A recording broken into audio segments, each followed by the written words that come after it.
મિત્રો, આપ સૌને રક્ષાબંધનની શુભકામનાઓ। મિત્રો, આજે અમે તમને એક ભાઈ બહેનના પ્રેમ સંબંધની ખૂબ જ પવિત્ર વાર્તા કહેવા જઈ રહ્યા છીએ। તો આ વિડિયો ધ્યાનથી જુઓ। ચાલો જાણીએ કે એક ભાઈ તેની બહેનનો સ્નેહ મેળવવા માટે કંઈ પણ કરી શકે છે। મિત્રો, એક સમય હતો જ્યારે દેવર્ષિ નારદજી આકાશમાં ભટકતા તેણે જોયું કે એક બહેન તેના ભાઈના કાંડા પર રાખડી બાંધી રહી છે અને તે રાખડીના બદલામાં ભાઈ તેને હંમેશા તેની રક્ષા કરવાનું વચન આપી રહ્યા છે।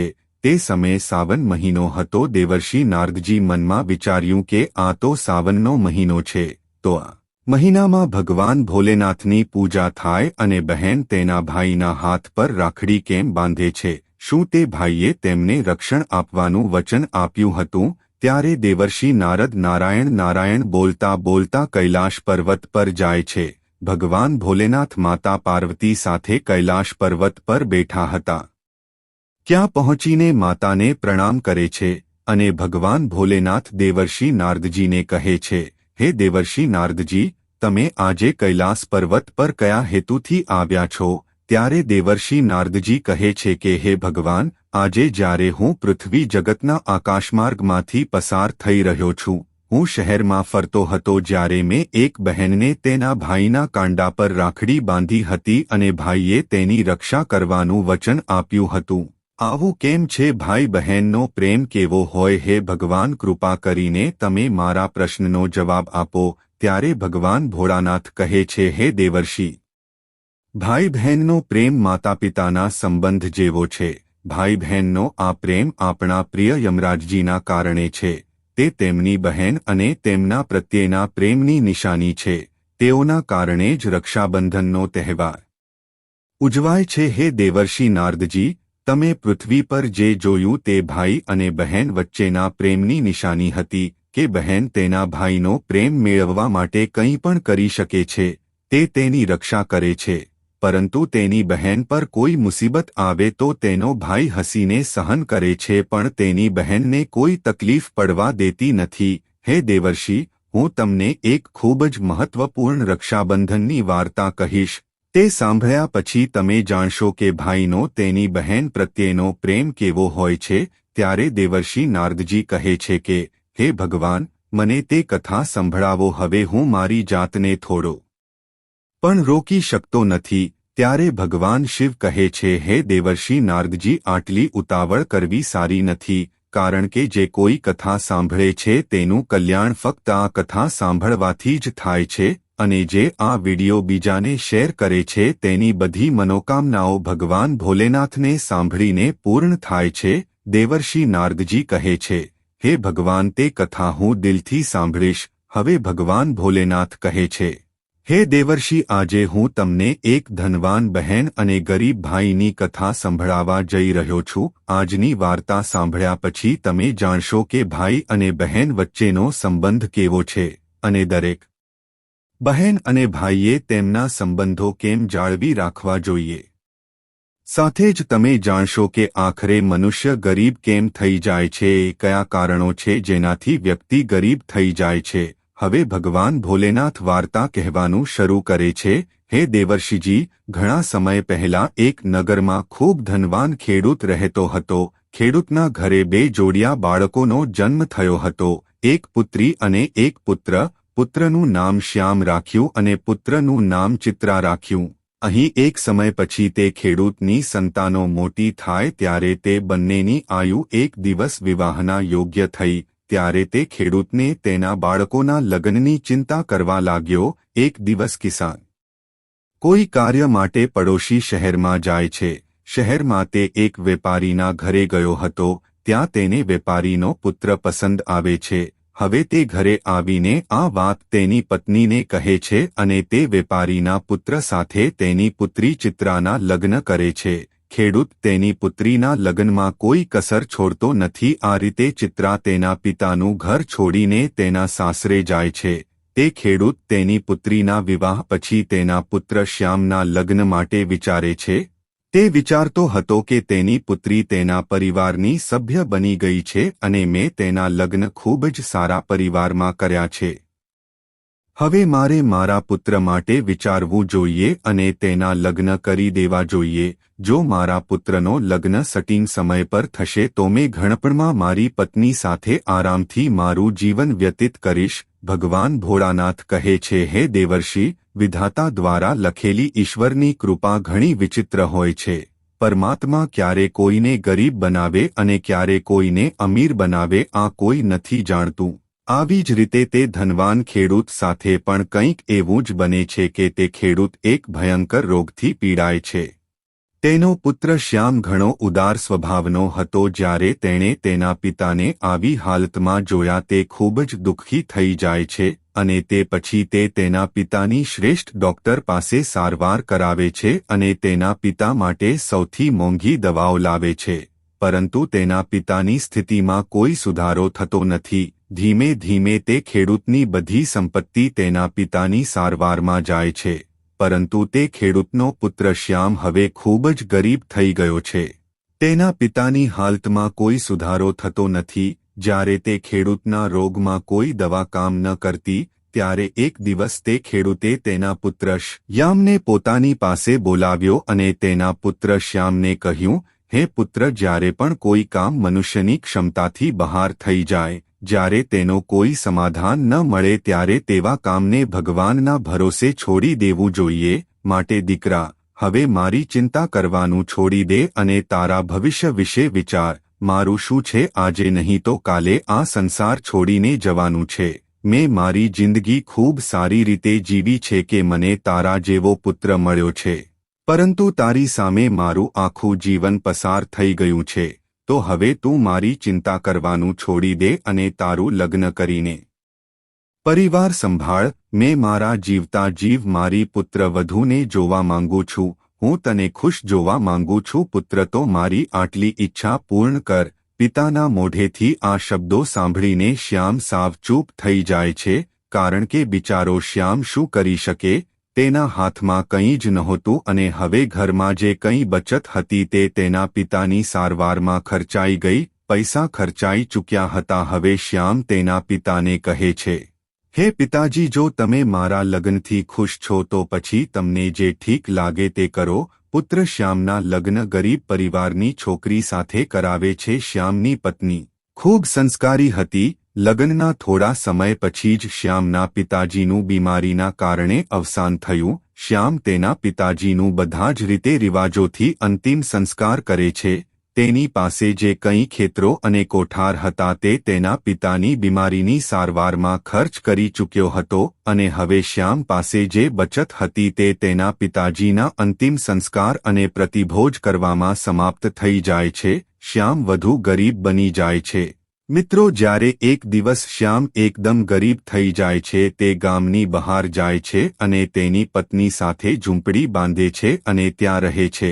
હવે તે અન્ય લોકોના ખેતરમાં મહેનત કરીને પોતાનું અને તેની પત્નીનું ભરણપોષણ કરવા લાગે છે. અહીં જ્યારે તેની બહેન ચિત્રાને ખબર પડી કે તેના પિતાજીનું અવસાન થયું છે ત્યારે તે ઘણી દુઃખી થઈ જાય છે. સાથે જ એને ખબર પડે છે કે તેના ભાઈએ તેની બધી ધન સંપત્તિ પિતાની બીમારી પર ખર્ચ કરી છે. ત્યારે શ્રીમંત બહેન તેના ગરીબ ભાઈને નફરત કરવા લાગે છે. હવે ભગવાન ભોલેનાથ કહે છે કે, હે દેવર્ષિ નારદજી, કલયુગનો દરેક મનુષ્ય પૈસાનો લોભી છે.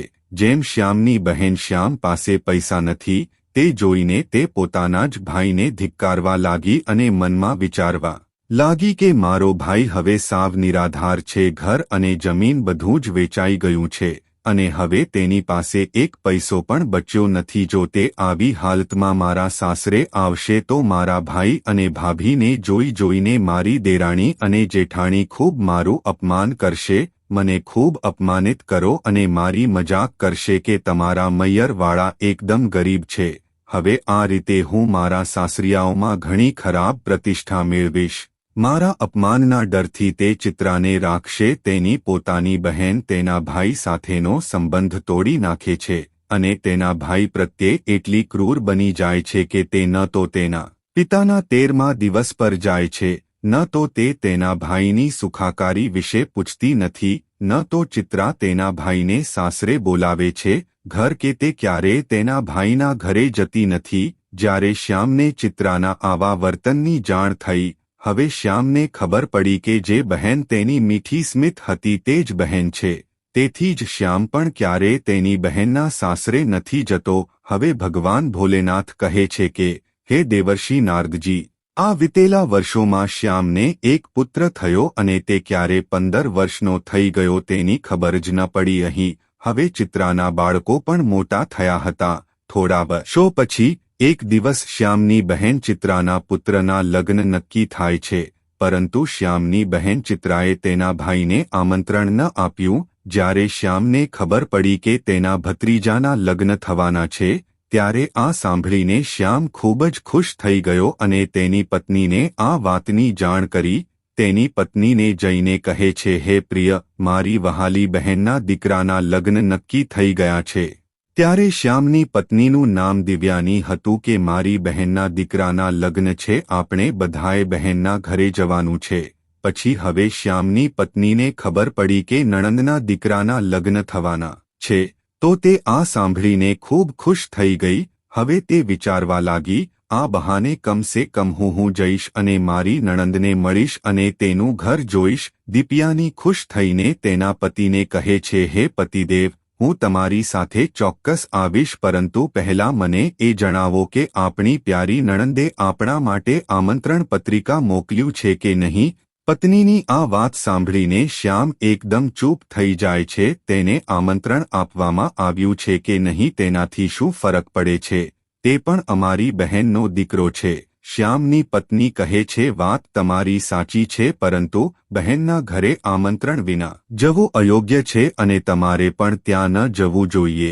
હવે તે શ્યામ તેની પત્નીને સમજાવે છે, હે પ્રિય, ચિત્રાના પરિવારવાળા ઘણા ધનવાન વ્યક્તિ છે, ઘરમાં લગ્નનો માહોલ છે, કદાચ આ જ કારણે તેમને આમંત્રણ મોકલવાનો ભૂલી ગયા હશે, અથવા શક્ય છે કે તેણે અમને આમંત્રણ મોકલ્યું હોય પરંતુ આમંત્રણ પત્ર અમારા સુધી પહોંચ્યો નથી. તેથી પ્રિય, કોઈ પણ પ્રકારનો વિચાર કરશો નહીં. નિમંત્રણ મળ્યું તે વિચારીને તમે પણ મારી સાથે આવવામાં તૈયારી કરો. દિવ્યાનીએ તેના પતિ શ્યામના આ શબ્દો સાંભળીને જવાબ આપ્યો, અરે પિયા, તારે જવું હોય તો જઈ શકાય, પણ હું આમંત્રણ વિના નહીં જાઉં. પત્ની પાસેથી આવી વાતો સાંભળીને શ્યામ બોલ્યો, ઠીક છે, જો તારી આ ઈચ્છા હોય તો તું બાળકો સાથે ઘરે જ રહેજે, હું એકલો જ ચિત્રાના સાસરે જઈશ. જો હું નહીં જાઉં મારી બહેનના સાસરિયાઓને, તો મારી બહેનના ભાભી અને મોટા સાસરિયા મારી બહેનને ટોણા મારશે અને કહેશે કે તારો ભાઈ ખર્ચો ટાળવા આવ્યો નથી. હવે ભગવાન ભોલેનાથ કહે છે, હે નારદજી, હવે શ્યામ પાસે ચોખા અને કપડાં ખરીદવા માટે પૈસા નહોતા.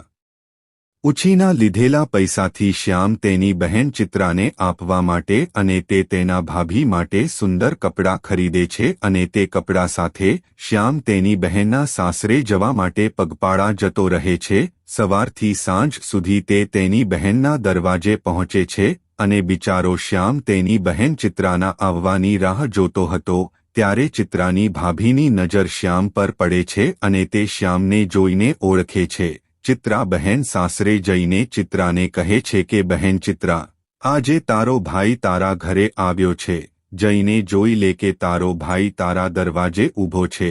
જ્યારે ચિત્ર તેના જેઠાના મુખેથી આવી વાતો સાંભળે છે ત્યારે તે જેઠાણીને કહે છે, બહેન, જો તમે મારા ભાઈને દ્વાર પર ઊભેલો જોયો છે તો મને કહો, મારો ભાઈ સસુરાલમાં કેવી હાલતમાં આવ્યો છે અને તેને કેવા કપડાં પહેર્યા છે. હવે ચિત્રાણી જેઠાણી કહે છે કે તમારો ભાઈ જૂના ફાટેલા કપડાં પહેરીને તમારા આવવાની રાહ જોઈ રહ્યો છે. જેઠાણીના મુખેથી આવી વાત સાંભળીને ચિત્રા ગુસ્સાથી લાલ થઈ જાય છે અને બધાની નજરથી બચીને તેના ગરીબ ભાઈ પાસે પહોંચે છે. તે બિચારો શ્યામ તેની બાઈ ચિત્ર અને તેની પાસે આવતા જુએ છે ત્યારે તે ખૂબ જ ખુશ થઈ જાય છે અને તેની બહેનને જોઈને શ્યામની આંખોમાં આંસુ આવી જાય છે, કારણ કે ઘણા વર્ષો પછી તેની બહેનને મળી રહ્યો હતો. પછી ચિત્રા ભાઈને તેની સાથે તેના ઘરના સૌથી અંદરના રૂમમાં લઈ જાય છે.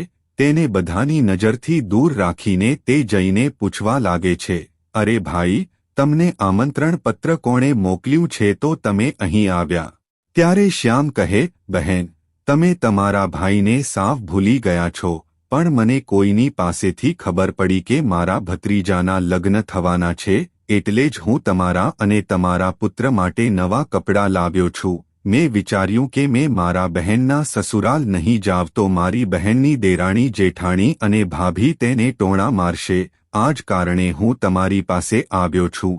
ભાઈના મોઢેથી આ શબ્દો સાંભળીને ચિત્ર કહેવા માંડે છે કે ભાઈ, તારે મારા ઘરે આવી નિર્લજ્જતાથી ન આવવું જોઈતું હતું.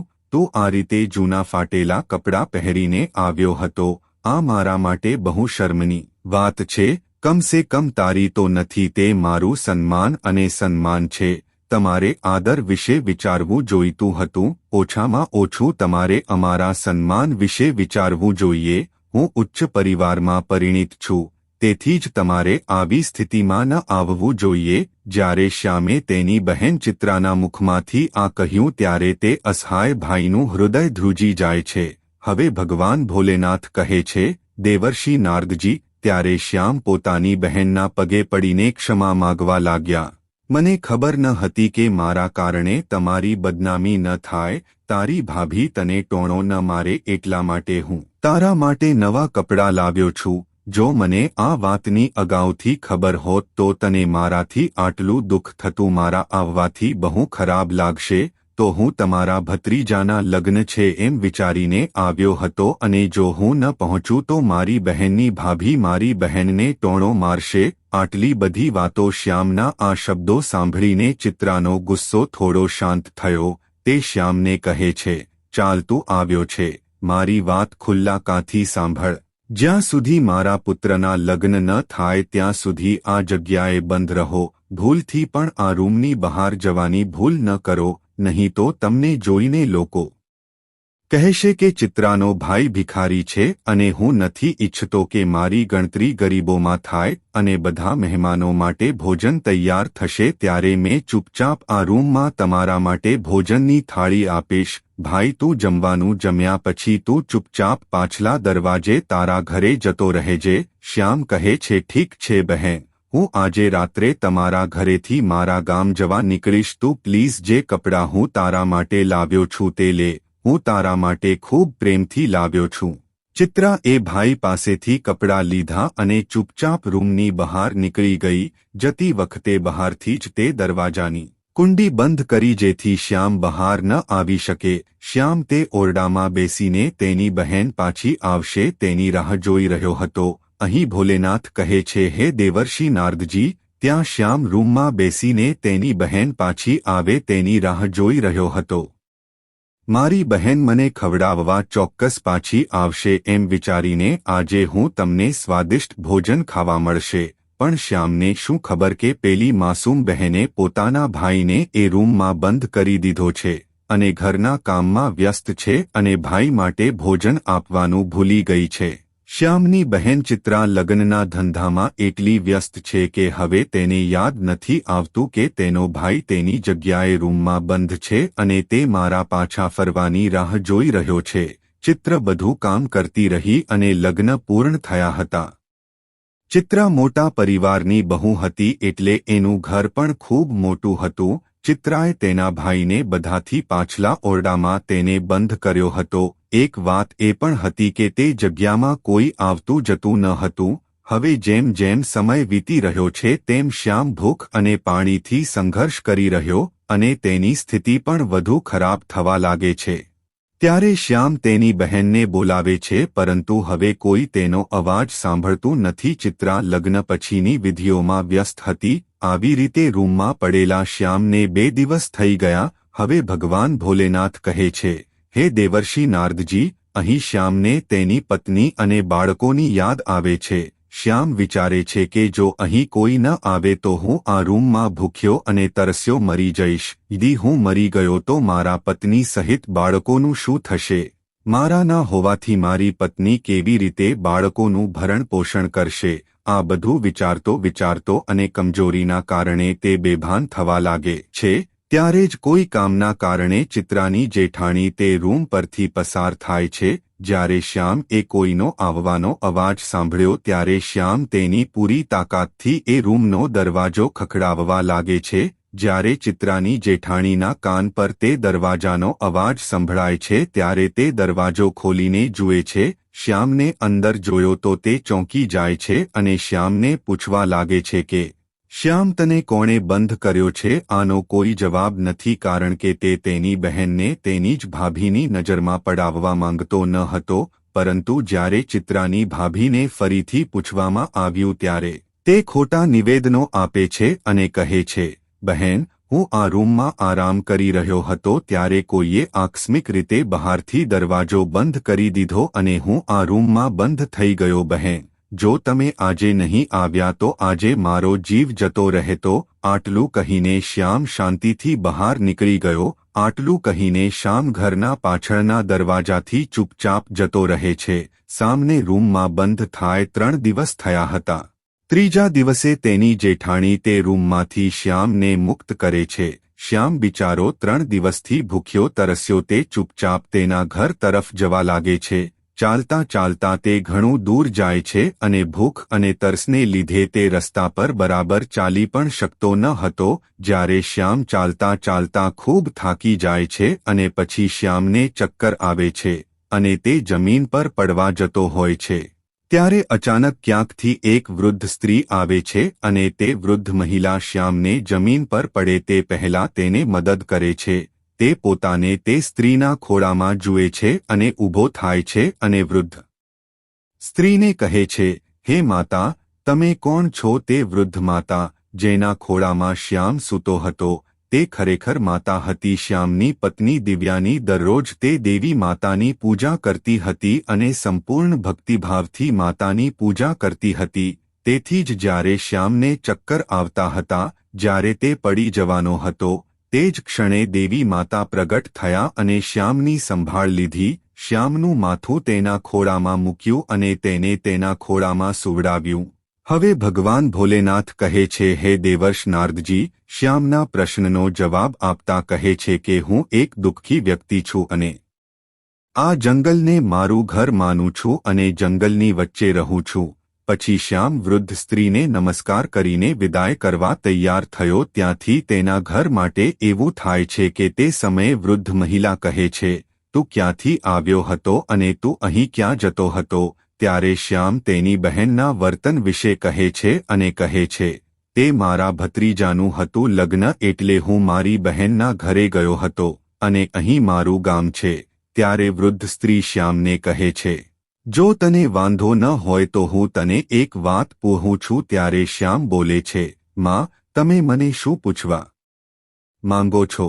દીકરા, જેમ કે તે મને કહ્યું કે તું તારા બહેનના ઘરેથી આવી રહ્યો છે અને તારા ભાણિયાનું લગ્ન હતું, તો તું તારા ઘરે ખાલી હાથે કેવી રીતે જાય છે? શું તમારી બહેને તારા પત્ની અને તારા બાળકો માટે કશું જ નથી મોકલાવ્યું? ત્યારે તે વૃદ્ધ માતાની આવી વાત સાંભળીને શ્યામની આંખોમાંથી આંસુ વહેવા લાગે છે. શ્યામની તે વૃદ્ધ સ્ત્રીને આખી વાર્તા કહે છે કે કેવી રીતે તેની બહેન તેને દુશ્મનની જેમ આપે છે અને શ્યામ તેની બહેન વિશે પણ તે વૃદ્ધ સ્ત્રીને ખરાબ બોલવા માંગતો ન હતો. એવા સ્વરમાં પૂછ્યું કે શ્યામને આખી વાત કહેવાની હતી. આ રીતે શ્યામના મોઢેથી આખી ઘટના સાંભળ્યા પછી વૃદ્ધ માતા કહે છે, દીકરા, કંઈ પણ ચિંતા ન કર. જે થયું તે ભૂલી જા અને સાંભળ, હું અહીંથી થોડે દૂર એક બગીચો છે. તે બગીચામાં ઘણા પ્રકારના ફળો ઉગે છે. તમે બગીચામાં જાઓ અને પેટ ભરવા માટે પહેલા કેટલાક ફળો ખાઓ, કારણ કે જ્યારે તમારું પેટ ભરેલું હોય ત્યારે તમે કંઈ પણ ખાધું નથી. પછી કેટલાક ફળો તોડીને તમારી પત્ની અને બાળકો માટે રાખો. જ્યારે તમારી પત્ની અને બાળકો તમને મળશે ત્યારે તેઓ પૂછશે, તમે તમારી બહેનના સાસરિયાઓમાંથી શું લાવ્યા છો? તો તમે કહો કે મારી બહેને તમારા માટે ફળો મોકલ્યા છે. આમ કરવાથી તું તારી પત્ની અને બાળકો સામે શરમાઈ જવાથી બચી જશે અને તેનાથી તારી ઇજ્જત પણ બચી જશે. શ્યામ આ રીતે જ્યારે તે વૃદ્ધ મહિલાના આ શબ્દો સાંભળે છે ત્યારે તેણે તેની વાત સ્વીકારી લીધી અને તે તેના બગીચામાં પહોંચી ગયો. બગીચામાં પહોંચ્યા પછી શ્યામ જુએ છે કે તે બગીચામાં વિવિધ પ્રકારના ફળો ઉગ્યા છે. પછી શ્યામ તે ઝાડમાંથી ફળો તોડીને ખાવાનું શરૂ કરે છે અને જ્યારે તેનું પેટ ભરાઈ જાય છે ત્યારે તે કેટલાક ફળો તોડીને અંદર રાખે છે।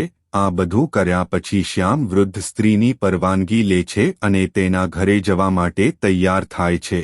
પછી તે સ્ત્રી શ્યામને કહે છે, હે પુત્ર, તું મારી આ 8 વાતો ધ્યાનથી સાંભળતો રહે। તે તમારા જીવનમાં ખૂબ જ ઉપયોગી થશે। હવે ભગવાન ભોળાનાથ આગળ કહે છે, હે દેવર્ષિ નારદ, જો કોઈ મનુષ્યને સારી રીતે ઓળખવું હોય તો 8 વાતો હંમેશા ધ્યાનમાં રાખવી જોઈએ। હવે ભગવાન ભોલેનાથ વાર્તાને આગળ કહે છે, આ પ્રકારે તે વૃદ્ધ સ્ત્રી જે સાક્ષાત દેવીનો અવતાર હતી, તે શ્યામને 8 વાતો કહે છે। તે 8 વાતોને સાંભળીને શ્યામ વૃદ્ધ માતાને પ્રણામ કરીને તેના ઘર તરફ જવા નીકળે છે। જ્યારે શ્યામ ફળોની થેલી ભરેલી લઈને તેના ઘરે પહોંચે છે, પછી શ્યામનો મોટો દીકરો અને નજીકના કેટલાક નાના બાળકો શ્યામની પત્ની પાસે આવ્યા અને પૂછવા લાગ્યા કે તમે ફોઈના ઘરેથી આવો છો, ફોઈએ અમારા માટે શું મોકલાવ્યું છે? સામે જ્યારે તેના બાળકોના મુખેથી સાંભળ્યું ત્યારે તેનો થેલો તેની પત્નીના હાથમાં આપ્યો। થેલો આપ્યા પછી શ્યામ ઘરની બહાર ખેતરમાં કામ કરવા જતો રહ્યો, કારણ કે તે તેની બહેનના વર્તનથી ખૂબ જ દુઃખી હતો। તેના મનમાં વિચારતો હતો કે મારી બહેન આટલી ક્રૂર કેવી રીતે હોઈ શકે? લગ્ન પહેલાં તે મને ખૂબ પ્રેમ કરતી હતી, તે મારા માટે થાળી સજાવતી, તે મને રાખડી બાંધતી અને આજે પણ એ જ બહેન મને જોવા પણ તૈયાર નથી અને આનું એક જ કારણ છે કે હું ગરીબ થઈ ગયો છું। શ્યામના મનમાં આવા જ વિચારો ચાલતા હતા। જ્યારે શ્યામ તેના ખેતરમાં જાય છે ત્યારે શ્યામની પત્ની બેગ ખોલે છે। શ્યામની પત્ની બેગની અંદર જોઈને એકદમ આશ્ચર્યચકિત થઈ ગઈ, કારણ કે તે થેલીમાં કોઈ ફળ નહોતા। તે પૂરો થેલો સોના અને ચાંદીથી ભરેલો હતો। તે થેલામાં થોડા દાડમના ફળ પણ હતા। જ્યારે દિવ્યાનીએ દાડમ તોડ્યા ત્યારે દાડમને અંદરથી હીરા નીકળ્યા। આ બધું જોઈને દિવ્યાની ખૂબ ખુશ થઈ ગઈ। તે તેના પતિ પાસે દોડી ગઈ। ખેતરમાં પતિ પાસે પહોંચીને તેણે પતિને કહ્યું, હે પ્રિય, તું લગ્નમાં ગયો હતો। પત્નીના આ શબ્દો સાંભળીને શ્યામ વિચારવા લાગ્યો કે કદાચ મારી પત્નીને ગમ્યું નહીં હોય। વૃદ્ધ મહિલાએ મને આપેલા ફળ, મારી પત્નીને કદાચ એ ફળો ગમ્યા નહીં હોય, તેથી જ મારી પત્ની મને એવું પૂછે છે કે મારે મારા બાળકો માટે લાડુ લાવવું જોઈએ અથવા તેમના માટે કપડાં લાવવા જોઈએ। ત્યારે શ્યામ તેની પત્નીને કહે છે કે મારી બહેને મને જે આપ્યું છે તે હું લઈ આવ્યો છું। હવે જે કાંઈ છે તે બાળકોમાં વહેંચી દે। શ્યામુની વાત સાંભળીને તેની પત્નીએ કહ્યું કે હે પ્રિયતમ, પહેલા ઘરની અંદર જઈને જુઓ। આટલું કહીને દિવ્યાનીએ તેના પતિનો હાથ પકડી લીધો। તેણીને તેના ઘરની અંદર લઈ જાય છે અને તેના પતિને કહે છે, જરા આ જુઓ, અમારી ભાભીએ અમારા માટે શું મોકલ્યું છે। અને આ કહીને દિવ્યાનીએ શ્યામની સામે થેલો ફેરવ્યો કે તરત જ હીરા, અંદરથી મોતી, સોનું અને ચાંદી બહાર આવે છે કે આખરે અમારી ભાભીએ આપણું ભાગ્ય બદલી નાખ્યું છે। શ્યામ જ્યારે આ દ્રશ્ય જુએ છે ત્યારે તે સમજે છે કે હું રસ્તામાં જે વૃદ્ધ સ્ત્રીને મળ્યો તે કોઈ સામાન્ય સ્ત્રી ન હતી, તે એક દેવી હતી। તેના કારણે જ મારી બહેને તેની પત્ની શ્યામને આ વિશે કશું કહ્યું ન હતું। તેના મનમાં તે વૃદ્ધ સ્ત્રીનો આભાર માને છે અને રાજા મહારાજાઓની જેમ તે મહેલમાં રહેવા લાગે છે। જે લોકો શ્યામ સાથે વાત પણ કરતા ન હતા, તે શ્યામને આ રીતે જોઈને ધીમે ધીમે તેને માન આપવા લાગે છે। જ્યારે શ્યામનો મહેલ તૈયાર થાય છે રાજા અને રાજાની જેમ, પછી એક દિવસ શ્યામની પત્ની દિવ્યાની તેના પતિને કહે છે, હે પ્રિય, ખૂબ જ જલ્દી સાવનનો મહિનો આવવાનો છે અને સાવન મહિનામાં બધી સ્ત્રીઓ તેમના પિતાના ઘરે જાય છે, તો તું પણ તારી બહેનના સાસરે જા અને મારી નણંદને મારા ઘરે બોલાવી લે।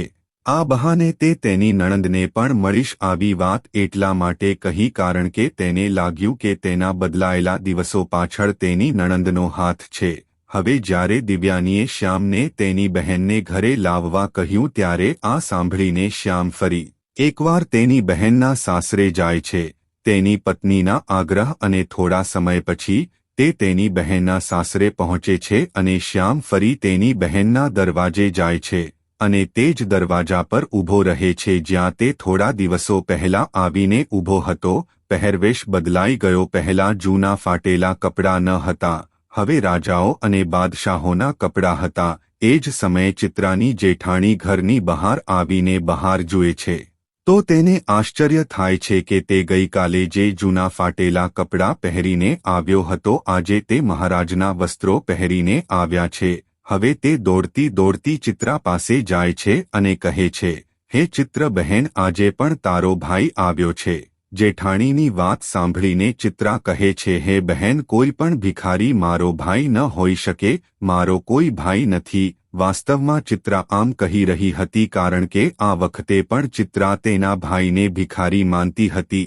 પણ જ્યારે તેની ભાભી કહે છે કે ચિત્રા, તારો ભાઈ આજ ભિખારીની જેમ નહીં પરંતુ રાજા મહારાજાઓની જેમ આવ્યો છે. તારા ભાઈને જોઈને એવું લાગે છે કે કોઈક દેશનો રાજા છે. તારા દરવાજે એક મોટો સુશોભિત રથ ઊભો છે. એક વાર જઈને જુઓ. જ્યારે ચિત્રાએ તેની ભાભી પાસેથી આ વાતો સાંભળી ત્યારે તેને તેની ભાભીની વાત પર અને સત્ય જાણવામાં જરા પણ વિશ્વાસ ન હતો. તેણીએ તેના ભાઈને ગુપ્ત રીતે જોવાનું શરૂ કર્યું. ચિત્રા તેના ભાઈની સંપત્તિ જોઈને આશ્ચર્યચકિત થઈ ગઈ. પહેરવા માટે કપડાં પણ નથી. પછી તે અચાનક કેવી રીતે થઈ ગયો? શ્યામની બહેન ચિત્રા તેના ભાઈની આરતી કરવા લાગે છે. તેના ભાઈને કહે છે, પ્લીઝ મને માફ કરજો, મારા કારણે તને બહુ દુઃખ અને અકળામણ સહન કરવી પડી હતી. તેની બહેનની આ વાત સાંભળીને શ્યામ બોલવા લાગ્યો, તે સમયે તમારી ભૂલોને કારણે મેં તમને માફ કરી દીધા છે.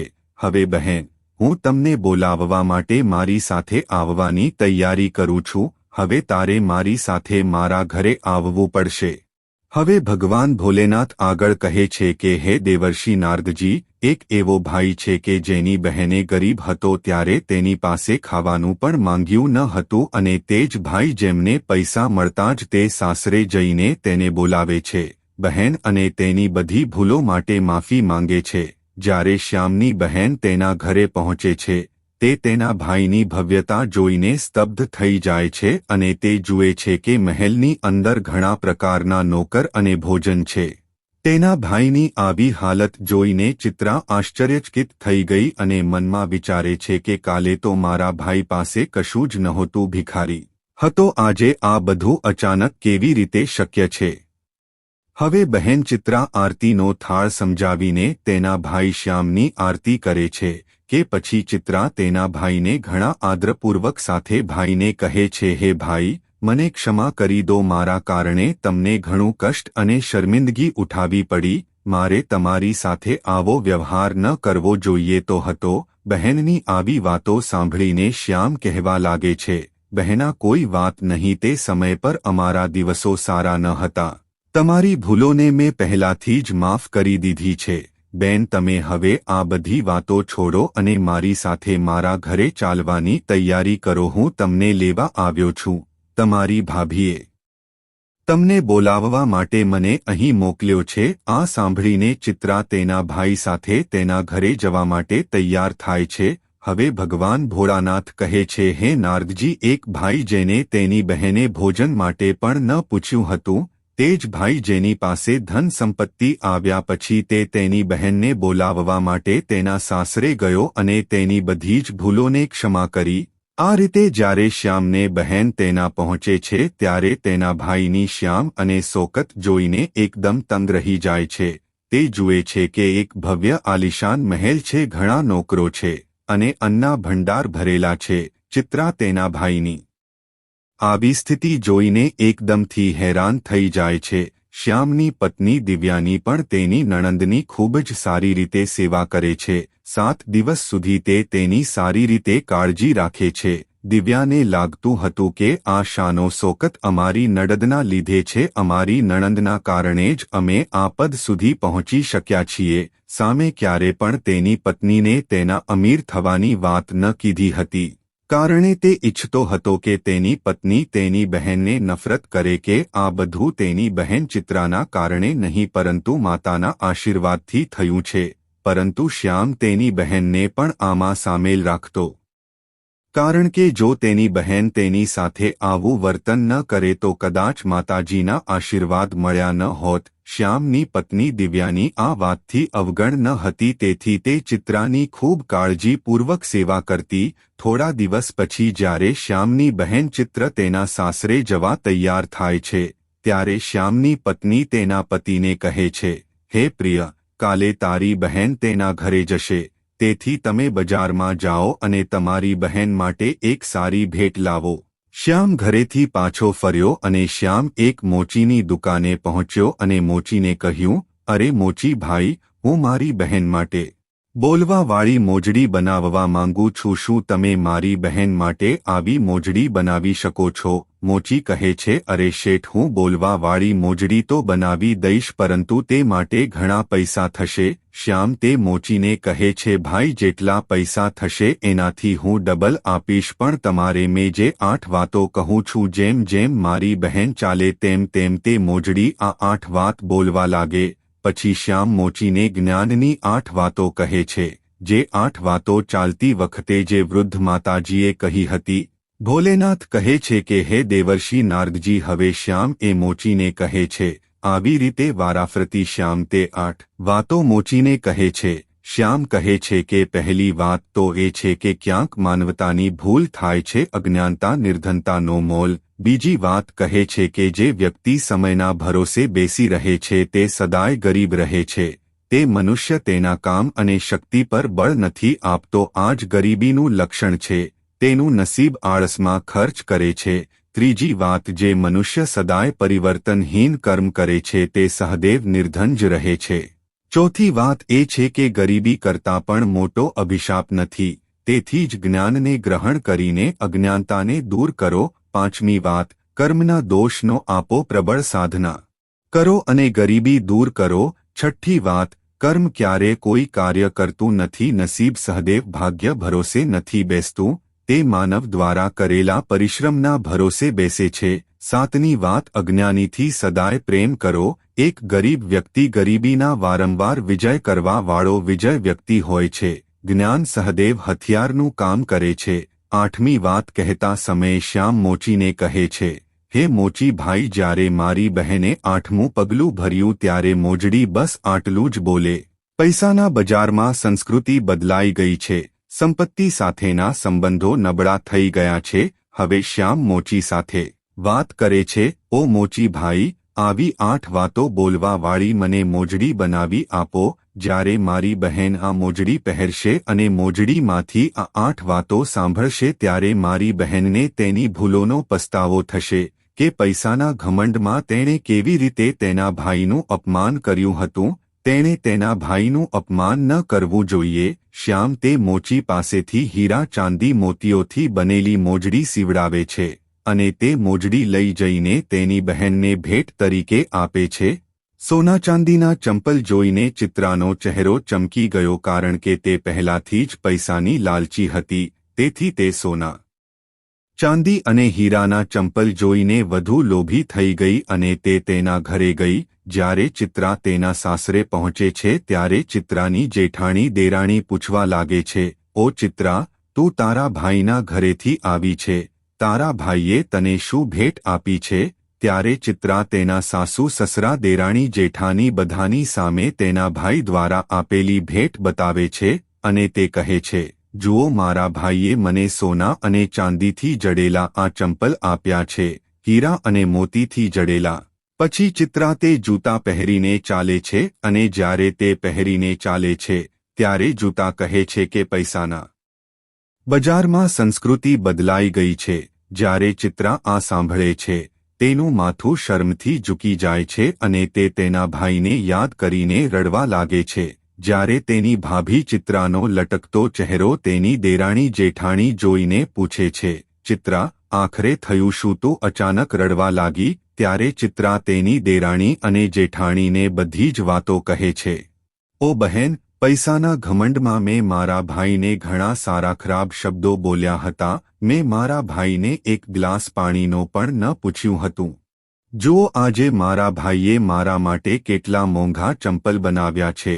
હવે મને મારાથી જ લજ્જા આવે છે. હું જીવવા નથી માંગતી, તેથી જ ચિત્રાની જેઠાણી તેને સમજાવવા લાગી કે હે બહેન, જે થયું તે ભૂલી જાવ, ભવિષ્યમાં ક્યારે કોઈની સાથે આવું વર્તન ન કરો, કારણ કે જે વ્યક્તિ ધનનો અહંકાર કરે છે તેની પાસેથી દેવી લક્ષ્મી હંમેશ માટે દૂર થઈ જાય છે.